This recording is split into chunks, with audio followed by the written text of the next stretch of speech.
So in order to be a good partner, to be a good friend, you have to understand the people. You have to understand those with whom you're working, right? The question there is like, how do billboards plus Facebook become so much more effective? And the answer really gets back to the first question you asked, is like, how does your time at the Pentagon even make a difference for your time in business? It's this stuff. It's the psychology of survival, right? If you're driving down the street and you're confronted by an ad on a billboard, even if you're not like laser focused on it, if it's just in your peripheral, like 8 seconds is a long time. It's forever, right? That was only 2 seconds. And you're forced to psychologically ingest, hey, we recognize these colors and this logo. Do we need to dwell an extra second to see if it's a benefit or a threat? The takeaway here is really threefold. Number one, we need to recognize. So the question, number two, for us as marketers is like, okay, so how do we? And the third thing is, the key to that is, in business, there's a phrase that goes something like this: the best marketer wins. It's typically not the best product that wins or the smartest business owner. The businesses that make the most money become great at sales and marketing, which is why this episode is so important, and it's the first of its kind. This podcast was actually led by our very own director of marketing, Josh, who sits down with RJ Schultz, who is the COO of Blip, who is a leader in digital billboard advertising. This episode is highly relevant to anyone who either aspires to own a business or currently owns a business. Why? Because remember, the best marketer wins. Now, if you want to buy franchise in the next 12 months, you should check out my free franchise masterclass at franchiseempire.com/masterclass. And if you want to work with me and my team on finding or buying a franchise or resale business, then you can go to franchiseempire.com/ZTPF, as in 02 profitable franchise. And you can schedule a free call, and we're happy to see how we can answer your most pressing questions and point you in the right direction. With that said, sit back, relax, and enjoy the episode. Welcome to the Franchise Empire Show. They say Rome wasn't built in a day, and building your empire doesn't happen overnight. My name is Tarek Johnson, and owning franchises is what helped me go from employee to employer and start building my empire for my family. So this podcast is for you, the empire builders. For those of you who want to build something that stands the test of time. This is for those of you who are crazy enough to believe that you can make the dream in your head come to life. This podcast is all about bringing you real people who are building real empires so you can get inside their mind and heart and get proven strategies and actionable insights that will catapult you to build, grow, and scale your empire. Hey, what's up, guys? Today we're diving into the world of digital billboard advertising, and we are having the opportunity to meet with RJ Schultz, the COO, of Blip. Super smart marketer. So, RJ, you have such an impressive background, and from what I've heard, you working at Amazon and then the Pentagon, and then now leading at Blip, a company revolutionizing the billboard advertising. So could you walk us through what that journey has been like for you? Yeah, absolutely, man. At Blip in business, I'm a transplant. Absolutely.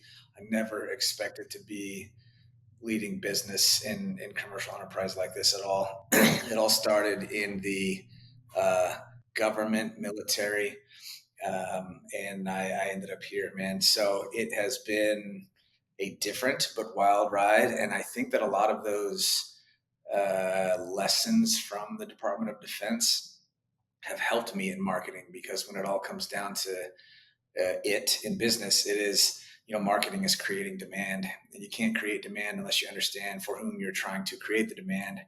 And so it all comes down to like people and their motivations and their needs and how you can serve those. And so that's what we're largely focused on in the Department of Defense. That's what we're largely focused on at Blip.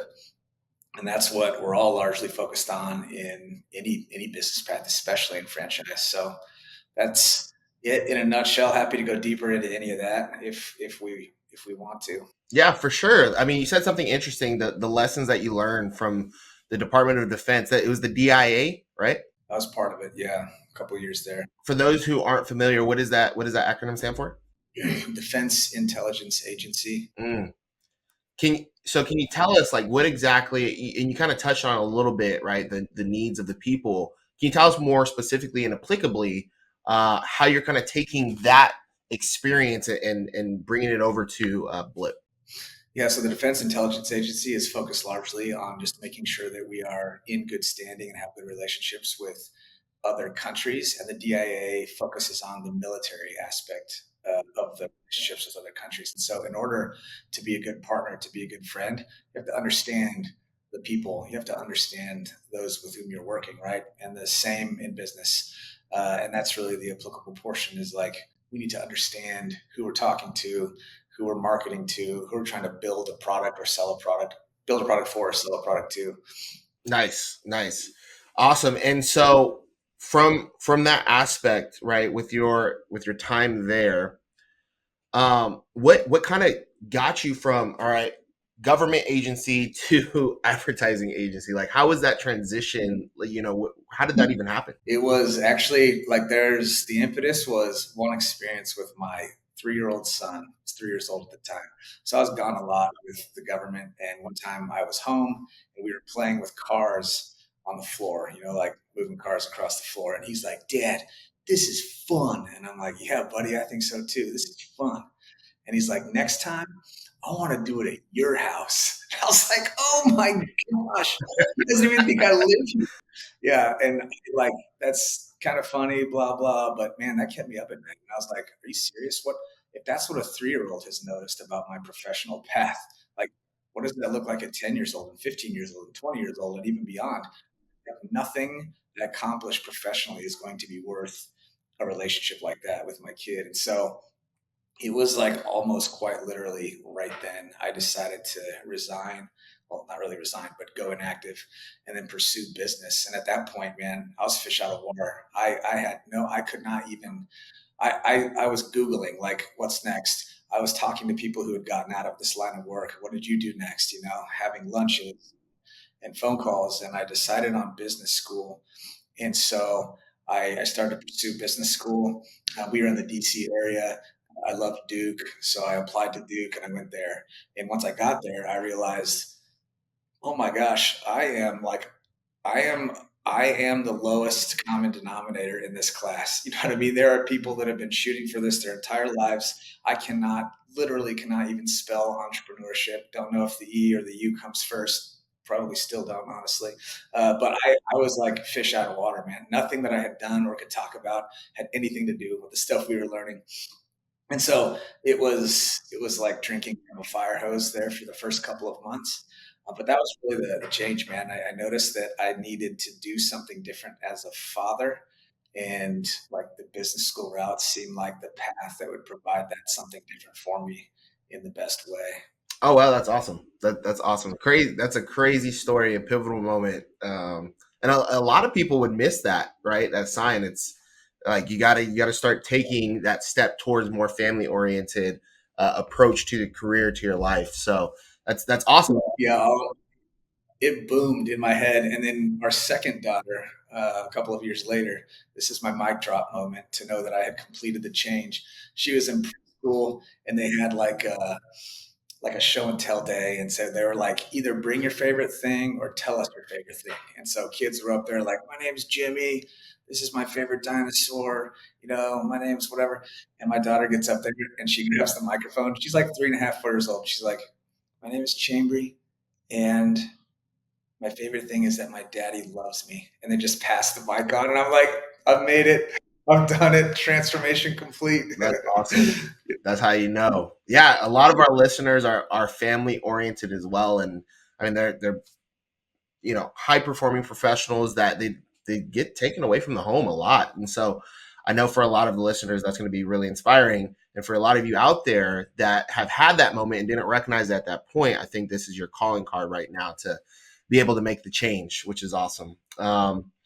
So I love the fact how you transition. I definitely want to get into blip and just, when you talk about digital advertising, you don't really hear digital billboard advertising. So I want to understand a little bit more about that, and more so, you know, what makes it so that this is the route for business owners? Like, who is it for? Is it for business owners just starting out? Is it for more established business owners? How does it work? So our team have looked into a few hundred franchises and put together a list of 5 low-cost franchises that all make $1 million or more and that have a proven track record of both happy and profitable franchisees.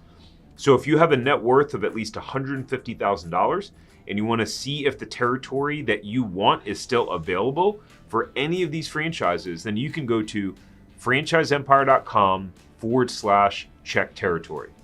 All right, let's get back to the episode. Yeah, good question. So I will talk about blip, but I want to make clear, like, my message on this podcast is not that blip is your silver bullet. My message is that blip is definitely a part of what we need to be doing and thinking about as marketers. And so maybe I'll take 30 seconds, explain what blip is, and then I'll put into the context of that, like, how do we become better marketers? What role does it serve in your quest to become a better marketer? So blip is easiest understood using Uber as a proxy, because we're all familiar with Uber.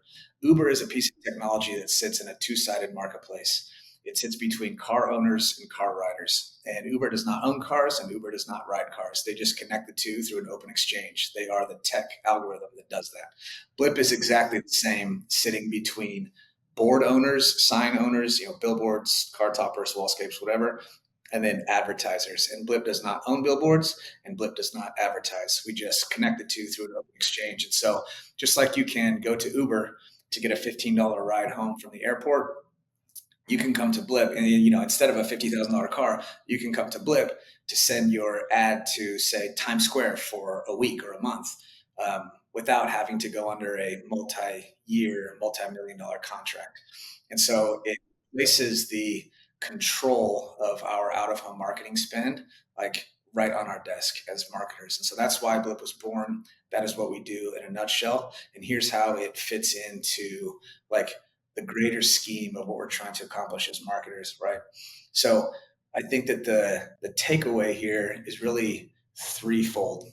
Number one, we need to recognize people need to be developed. They need to be conditioned to be ready to choose you, right? And that's where a lot of the motivation, understanding of people's motivation, and the people aspect of the DoD really comes into business, like helping people develop along that path from unaware to recognizing, hey, I need this solution. And that's number one. You need to be conditioned to choose you. So the question number two for us as marketers is like, okay, so how do we most effectively move people along this development path, right? Like, there's got to be a way to stoke that. What is it? And the third thing is, the key to that is to point appropriate advertising mediums at them along the right spots on that path during that journey, right? And so this is actually what we call smart marketing.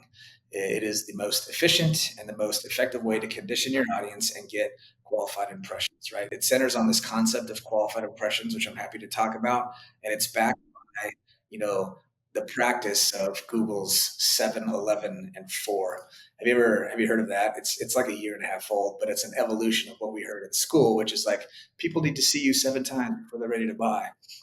Right? Like, Google put some research behind this and said, like, actually, we can get a little more granular.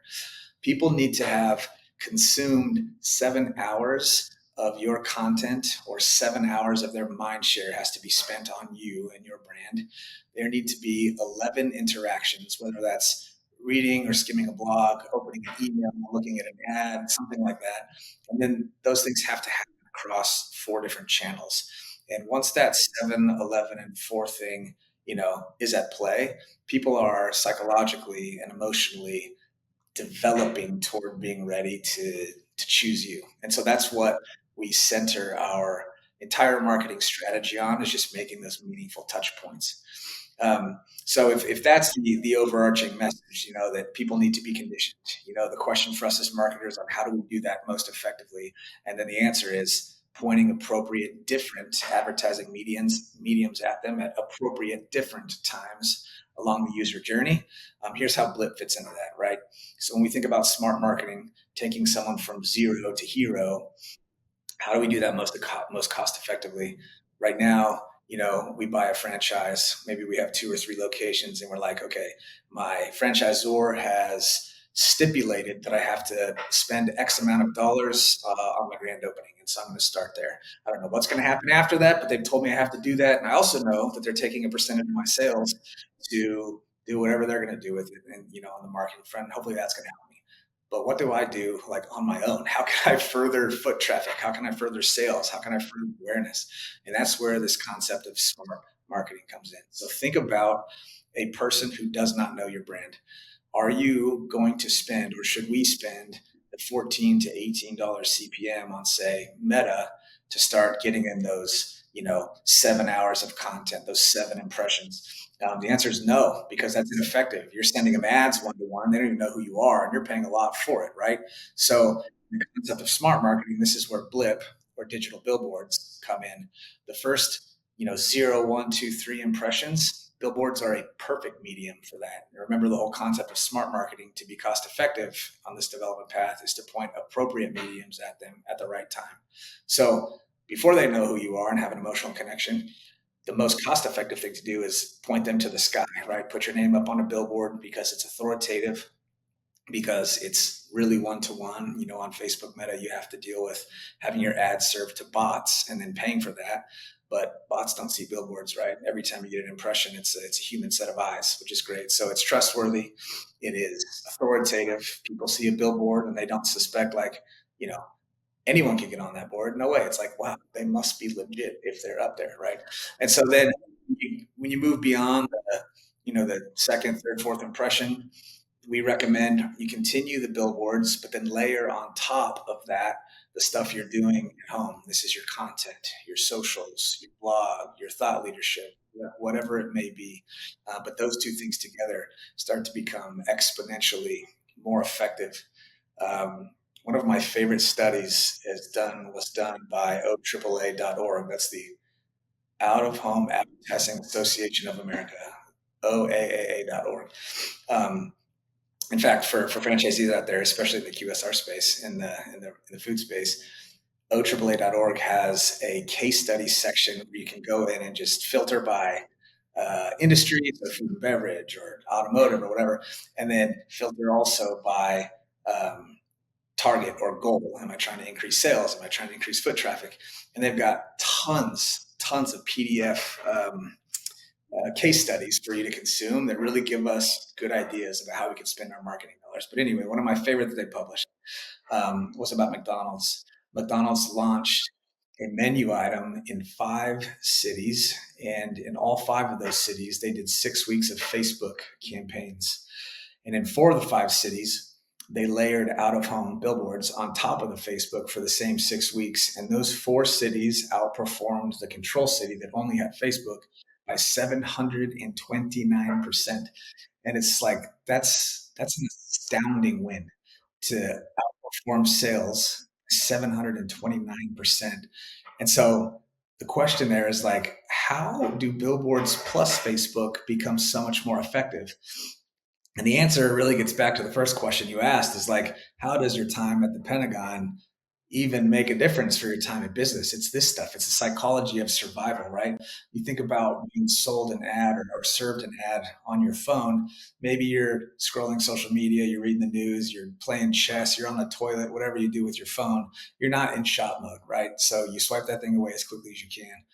But if you're driving down the street and you're confronted by an ad on a billboard, even if you're not like laser focused on it, if it's just in your peripheral, like 8 seconds is a long time. It's forever, right? That was only 2 seconds. And you're forced to psychologically ingest things like colors and logos and maybe a couple of words so that the next time it surfaces on your phone, it's served to you. This is the psychology of survival, that fight or flight. Even if you're not in shop mode, subconsciously, you're saying like, hey, we recognize these colors and this logo. Do we need to dwell an extra second to see if it's a benefit or a threat? And the answer is automatically yes, right? And that's the psychology behind why it's so effective to have billboards on top of digital marketing at the same time. And so, super important part of developing people along that path is that core center where you're starting to formulate the trust. And so once people have seen you 5 and 6 times through this method, now it's time for that seventh impression. Now it's time to feel okay about spending a lot of money on Meta or whatever to deliver a call to action in one-to-one fashion, right? The traditional digital marketing, because you know you're serving it to people who are potentially ready to buy instead of just learning about you in the first place, right? And that seventh impression served to someone who's ready to buy is what we call a qualified impression. So the basis for smart marketing is like, how do I get people to a point where they're qualified to make a decision in the most cost effective way so that I can feel good about sending my call to action to them, even though it may be expensive through Meta at that point. And so just to back up one step further, where we started here, it's like that is the message today, right? We've got to set this development path up for our customers and then point appropriate advertising mediums at them at the appropriate times along the journey. And Blip is just one of those spots. Blip is from the beginning, right, and then underlying in the second and third spot. Any questions on that, man? That was a mouthful, but important journey to talk about. Yeah, I love it. I love how you highlighted the importance of the customer journey. A lot of our franchisees are service based franchise owners, right? And so what that means is they're doing a lot of local marketing. And, you put it very well in the sense that, we're in a trust recession. A lot of people don't trust what's being put out there right now. And like you said, just having that different medium for people to connect with allows you to build that authority, allows you to build that trust, allows you to really make sure that the customers are seeing you, especially in a local environment. That's absolutely huge. So I agree with everything you said. You brought up smart marketing a few times. Is that an acronym for something, or is that the methodology? What is that? Yeah, it's a methodology that we've championed. I'm not going to trademark smart marketing, but when we talk about smart marketing, like this pointing appropriate advertising mediums at different points along the journey, that is a Blip in-house term, and we have a 20-page PDF guide on how to implement it as a new franchisee. And so, that's one reason to connect with some of our campaign experts is like get a hold of that and just start working through it, man. You as a franchisee have a pretty cut and dry job, and that is don't die. And lifeblood is increased traffic converting to increased revenue. And so it all goes back again to that one question: how do I do that effectively? So yeah, That's huge. And so with that, a lot of the reason why people are willing to kind of, pay for Meta or pay for these different digital mediums is the trackability and, understanding metrics. So I guess that would be my next question is, what does that look like from a digital advertising or a digital billboard standpoint? How are you guys tracking the impact, right? You gave the example of the McDonald's and the control versus the variations. How are you tracking the impact of what that looks like? And then, once again, going back to the franchisees, if they're looking, they have a particular budget, what allows them to focus on this as a medium versus another thing as a medium? Just kind of unpacking that. Hey, so if you want to figure out if you should buy a franchise and learn the fastest and easiest way to figuring out the best franchise to buy and everything you need to know about the process, then you'll want to go get access to our Franchise Buyers Academy. In our Franchise Buyers Academy, you'll get a behind-the-scenes look into specific franchises and exactly how much money they are making. You'll get simple formulas for finding money-making franchises and a blueprint on how to scale them into a franchise empire that can be sold for a lot of money later on. You'll be able to finally answer the question on, should I buy a franchise? Now you can get access at franchiseempire.com/FBA. Now let's get back to the episode. Yeah, good question, dude. 2 years ago, before we started this, I would have been backpedaling and giving you some type of political answer because the frustration at that time was people are holding us to the standard that has been born and raised on the back of CPM, right? Like When you deliver an ad one-to-one, on the computer, if they've seen it, if they've clicked on it, if they converted, right? And people want that type of data. And now I can confidently in my own skin say, you can't track that without a phone. So don't try, right? Like it's a losing game. It's not even the right battle. You can't track that.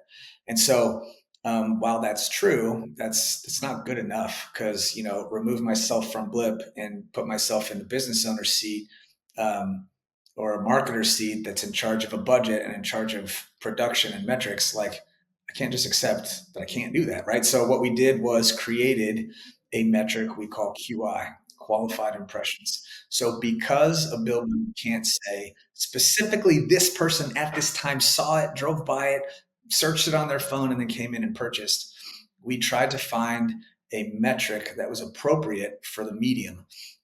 And so here's what qualified impressions are in one sentence. A qualified impression is an impression sent to somebody who has seen your ad at least 6 times because that person is qualified to make a buying decision by that point, right? As opposed to a general impression, which is someone who's seen your ad 0, 1, 2, 3, 4, 5 times. Like once they cross that threshold, qualified impressions become the metric. And so how we implement that in our product so that you guys can track what's going on is we have a 3-part franchise offer. And the first part you can go get from anybody, right? The first part is a bulk set of impressions. So, we started in Salt Lake City. So I'm going to use Salt Lake City, that demo area, as an example. So if you go to Compass or Lamar or any agency and say, I want 1 million impressions in the Salt Lake City area, they'll give it to you for the same CPM we will, right? Like $4.50, $5 or something like that, which is pretty standard. And then they'll say, hey, here's some proof that your ad's played. Have a nice day. Come back to us when you're ready. We've extended the relationship to 2 different spots to incorporate some more data for you to understand what's happening with your spend. And so here it is. You can come to us. We'll give you the same 1 million impressions. Number 2, we'll tell you what's going on with those impressions. And this is the data that the marketers seek. This is what they really want to know. So for example, we'll say it wasn't 1 million people in Salt Lake that saw your ad. It was 272,000 individual people between Salt Lake and Provo. And of the 272,000, 10,000 saw it once, 18,000 saw it twice, 43,000 saw it 3 times, and so on and so forth. And so the third thing that we'll do is say, once you've built this critical mass of the population that has seen your ad, call it 60% of the population who's seen your ad at least 6 times in 90 days, then we will retarget those folks on mobile. And the way we do that is with a partner, one of 2 partners. We put a geofence around either your store or our board. And then as cars drive through the fence, we collect their device ID and we send an ad to their phone. And so that's, obviously something, yeah, huge. Obviously something meant for further down that development path after you've peppered the spot with out of home because it's authoritative and it's cost effective. When you start getting into that trust building phase and the call to action phase, this is a smart time to utilize the retargeting part of the package. And so back to the original question is how do we track? Like we do not track in the ways you're used to. We track with ways that are appropriate to the medium. And we tell you instead of this person saw it and converted, we say out of all the people who lived here, X% of them have seen it 6 times in the last 90 days. So you should feel good about starting to spend more on conversion. Nice. And for those who aren't as techie or marketers, can you break down just a little bit the geofencing, how that works? You said IP address, kind of like scary for non-techie individuals. What does that look like from your guys' perspective, and how does that help the local business owner that may be looking at doing something like this? Yeah, good question. So a geofence is just an invisible fence put around a particular spot, a building. And as a car drives through that invisible fence, that electric fence, it communicates and passes the device ID that passed through that fence to the device in that system that is collecting the device IDs, right? And so this goes back to the terms and services that we always don't read and just click on in our phones. Like our phone is transmitting data all the time. And so as you pass through this, this geo fence, The data is just collected because we say it's okay. And then we collect those device IDs. And so essentially, from the business owner's perspective, it's like, oh, I'm going to download my report on Monday. Like, oh, here are, let's call it 272,000 device IDs. It's like, oh, that's what the numbers showed of the distinct number of people that are in this area. It sounds like they all drove by at least once. And then you check your chart and say, like, okay, based on all the inputs that we have in this campaign, of the 272,000 people between Salt Lake and Draper, seems like they've all driven by at least once. Statistically, 60% of them have seen it 6 times. And now I'm going to use this. I'm going to use this list. And the way you can use that is the easiest way is to give it to a DSP, like a demand side platform, or a marketing agency, or you can do it in house and just say, here are the devices that I want to target, send them an ad. And that's what happened. Seems like you're on the cutting edge of things over at Blip, which is awesome. That's yeah. I can only imagine the possibilities. And you said around the storefront. I know we just did a video with one of our clients, and they were literally using their company vehicle and just parking it. They do home painting, right? And so they were using the company vehicle and just parking it in front of a Home Depot as a billboard. And he was getting business from that, right? Dude, I love that. That guerrilla style marketing, that's fantastic. And it gets down to the essence of what we're trying to do, right? Make people aware. And he's obviously asked himself the question, like, who am I trying to make aware? You know what I mean? And where do these people live or work or play? And then go there and make them aware. That's brilliant. I love that. That's very interesting. And so where do you see with the digital billboard industry, where do you see that heading? Like, because right now you kind of got, you guys don't do anything of the physical that's not digital, right? And what does that look like for the landscape? Because, when you think about radio or maybe TV or billboard, a lot of the misconception is that it's not as effective as it was before.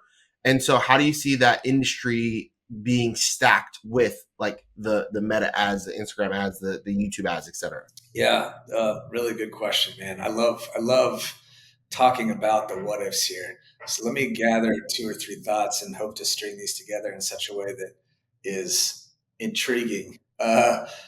First of all, we have started to walk this path. So we've gone beyond the digital billboards. We have maybe 3,700 digital billboards in our network, coast to coast in the States, and probably, I don't know, 40,000, if not more, static billboards. So we've gone beyond digital, and we can also link people with static, but that does take away your control. For example, when you link up with a static, you have to go print a big ad and it stays up for months. Whereas with a digital, you're like, I want to change the ad, the creative. You can go do that on a computer and send a new one to the board, right? So you can.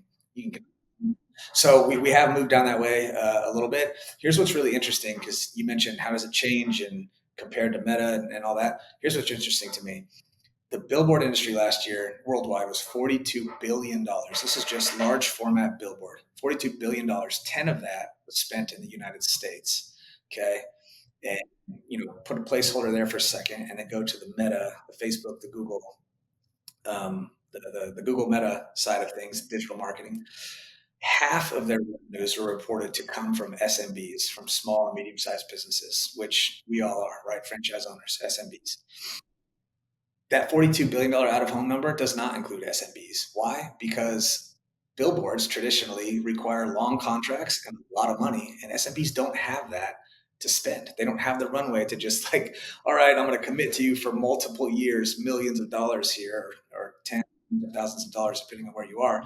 So like SMBs are largely absent. So what that means is this $42 billion industry is missing half of its revenue potential because it's really only national agencies and national advertisers. It has nothing to do with SMB.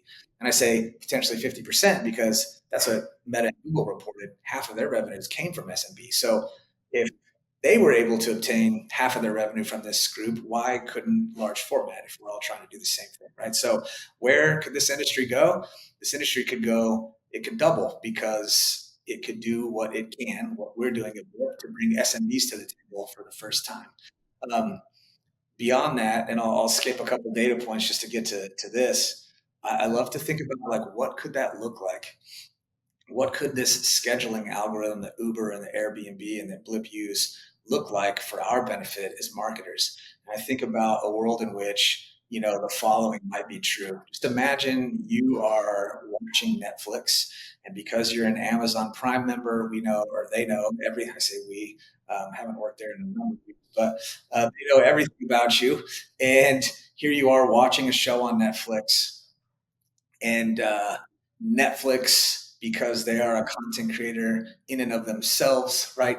They shoot movies with the ability to like change the shoes or the shirt or the hat or the car or the computer that you see based on who you are. So it's like, hey, Amazon says, "Hey Netflix, who's watching right now?" And Netflix says, "Oh, RJ Schultz is." And Amazon's like, "Oh, I know everything about him." So, bam, here's RJ's profile plugged into the content, and now everything I'm seeing feels like it was made just for me. Like I love the styles, I love the brands, I love this, I love that. And after the show, I have the ability to like cue in and buy that stuff, or at least interact with the brands that were showing that stuff, right? So there's a ton to be done with what we know home is, or there's a ton that can be done with what out of home actually is, regardless of whether or not we know that's out of home.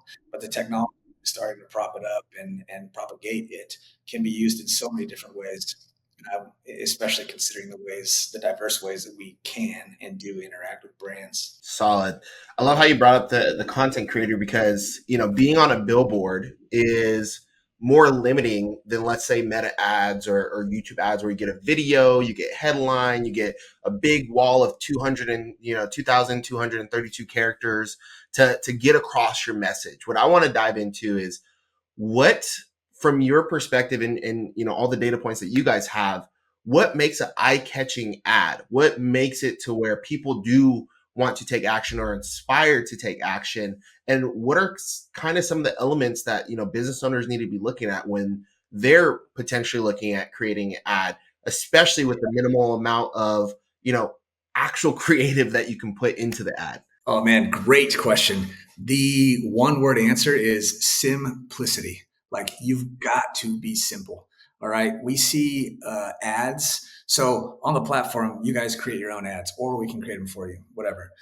But we see ads submitted, and then we have to approve them, and then the sign owner has to approve them, because some sign owners, excuse me, are like, I don't want X, Y, and Z playing on my boards. Like I don't want to promote this, that kind of stuff. Like pornographic stuff, or drug related cigarettes, like that kind of stuff. So to each his own on that. But we get all these ads that we see for approval. They'll have like a QR code, my Instagram handle, and like a paragraph description and like a website. And it's like, no one's getting any of that. They're not even getting one of those words, right? That is not what billboards are for. Billboards' strengths are the simplicity, and they're meant to be coupled with the other mediums that allow for the more complexity. If billboards is your only marketing or advertising channel, you're going to fail. Like they are not going to convert on their own. They're meant to make everything in the bottom of the funnel much more effective, like the McDonald's stuff, for example. So what does one look like if not complex? Think about Chick-fil-A. Now all the recent franchisees in Chick-fil-A are like, yeah, I made the right choice, knew it, but they do it brilliantly, because you can all say right now in your car or wherever you're listening, like you can repeat their slogan from billboards, right? It's 3 words: eat more chicken. And that is the quintessential out of home campaign. It is simple, it's palatable, it's brilliant, and it's sticky, right? And so anything else that you do, or any other ways you consume their content or interact with them, like, is an extension of that funny little catchphrase, just like, hey, come eat chicken, eat more chicken. We specialize in chicken. You want chicken, right? So that's my suggestion there is, that's my advice there, is pattern yourself after the billboard campaigns that you can remember, right? Don't feel like you need to go do any Google search and say like, who has done the best billboard campaign, right? What is in the top of your mind? Because it's in the top of your mind, like eat more chicken. And obviously it's a great campaign because it's worked and it's stuck. And that's what you're trying to do in other people's minds. So yeah, man, in summary there, Very simple, very sticky. That's what you're trying to get at, because the medium in and of itself is meant to complement everything else beneath it in the funnel, not stand alone. Awesome, awesome. No, that was great. I definitely love the fact of simplicity. I think oftentimes, like you said, the Google searches and the deep, tunnels that we dive into, it oftentimes creates more complexity. And as they say, keep it simple, stupid, and scaling is simplicity, is through simplicity. So that's awesome. Excuse me. Uh, as far as for the business owners listening, what is essentially one piece of advice you give about scaling their marketing efforts? You kind of touched on, hey, this helps everything bottom of funnel. How would that tech stack be if I was just starting out? Let's say we just purchased a franchise, we're getting ready to go up, we're trying to come with a game plan, a strategy. What does that look like? Using that smart advertising, smart marketing methodology that you have from that business owner's standpoint. Okay. The first thing I would do is literally write down on a piece of paper and visually represent like your customer journey. And I would put 7 steps, each step representing an impression, because your strategy is going to follow like that goal, which is, how do I get people to a place where they're ready to choose me? Okay, so now you've simplified your task down from what should I do in marketing? Like, what should my strategy be? You've simplified that down to, how can I most cost effectively make people ready to choose me?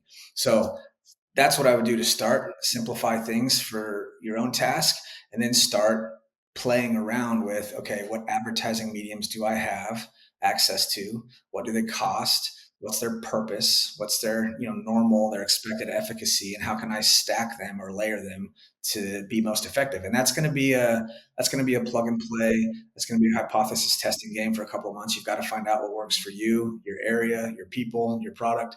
But by and large, it will probably look something like this. And this is where I would start if I were starting out with a new franchise.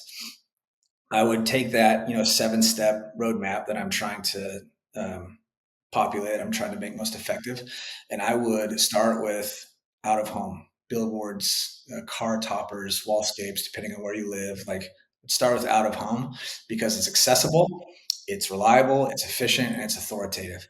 And I would start running that stuff to the tune of, depending again on where you live, $3,000 to $5,000 a month for 3 months. I would start there, and I would start to track based on statistics how many times, or what is the saturation point of my ad? Like, how many times are people in this area seeing it on average? And once the math told me that people were seeing it 2, 3, and 4, 5 times, or 2, 3, and 4 times, I would then layer on uh, content to those billboards, right? With the purpose of starting to build trust and increasing familiarity, right? And content would be social media. It would be maybe TV, maybe radio. Again, this is all very industry and location dependent, but it would just be different things, right? So uh, content, socials, lots of comments on socials, especially like, in a B2B case where most of your customers are running businesses themselves, they're probably on LinkedIn. So just be seen there would be an example of content in a good place. And then once the numbers are telling me that, a large percentage of this demographic or this people in this area have seen my ad 4, 5, and 6 times, then I would start to craft meta meta advertisements so that I could target them one-on-one with an actual call to action. You're going to spend quite a bit more on this, but the concept of smart marketing is made to make you feel okay about spending a little bit more, because you're relatively certain that the people you're spending money to advertise to have already had meaningful touch points with your brand over the last 90 days and are likely positioned or ready to choose you in some buying decision. And so that's what it would look like for me. But again, everything is dependent on what you're selling and to whom and where. Yeah, I love that. It's kind of like, and this is something that I try to stick to as well, which is, the sale happens in the marketing, the sale shouldn't happen in the sales call type deal. right? They should already be pre-sold, and they should already have the preconception to take that next step with you. That's a really clear or a point with a really clear example, right? The sale. What did you say? What was the wording? What was the wording? The sale happens during the marketing, not during the sales call. Yeah. So like take this pathway of smart marketing, for example, right? Google Ads is somewhere that makes sense to start for a lot of ICPs, a lot of products, a lot of people. You are essentially targeting some pretty high intent stuff because people are searching for either your name or your product or your solution or something adjacent, right? So here you have people in the marketing phase searching for you. You're paying to capture that traffic. Now, if they type something in and then Google returns your name as one of the top results that they see, and they recognize that name or the color or the logo from a billboard they've already seen, for the last couple of weeks, the sales already happened in the marketing, like you're saying, right? There's that trust factor that is going to lead them to more than likely click on your ad out of the four that it's being shown. And for that reason, this is something we learned through trial and error at Blip as we spent on paid search and tried to match it with our billboards. We realized, oh man, our little icon for the search result, like there's no color, it's too small to see anything. They don't even know who that is unless they're reading the line and the tag beneath it. So we made a simple change, which was to change the logo, the very small circular logo that's returned on the search result, to match the color and the one letter logo, the B, on our billboards. And boom, click rate went up because people recognized that from what they had seen on the highway, right? So yeah, I love that. The sale happens in the marketing, and that's the point of smart marketing. That if the sale is happening in the marketing, that means they are being effectively developed from unaware to ready to choose you. And that's the whole purpose of this marketing pathway that we're trying to create. Amen. Amen. That was awesome, man. RJ, where can our audience learn more about you, more about Blip, and really connect with you guys? Blipbillboards.com. That's our website. We are on LinkedIn with a, hand to the sky intent to become more active in 2025. We're fairly quiet. We're not chest beaters. But we want to get out there and interact with you guys a little bit more in the next year. But at offers.blipbillboards.com /podcast. So offers.blipbillboards.com /podcast. We've set up a landing page for your listeners to come and take advantage of a 25% match. And what that means is if you'd like to come check it out and implement this as, part of the initial foundation of your smart marketing, come try it and we'll match your spend 25%, meaning if you spend $1,000, you'll actually get 1,250 in marketing and scaled up with the same ratio. But yeah, 25% match. You can find us there. We can chat. We can, spitball campaigns and goals and talk about what other franchises adjacent to you or in completely different industries have done and how well it's working and things of that nature. That's awesome. Thank you so much, RJ. Thank you so much for joining us, sharing your insights and really breaking down that know, like, and trust process for a lot of these, local business owners. It's been a pleasure. Absolutely. Thanks for having us, man. Great to be with you. Hey, before we go, thank you so much for listening to this episode. Please subscribe here on YouTube if you haven't already. And the biggest thank you that you could ever give me is to share this episode with someone who you think will benefit. That means that we can share this message with more people and hopefully positively inspire them like we have you. So thank you. And until next time, go build your empire.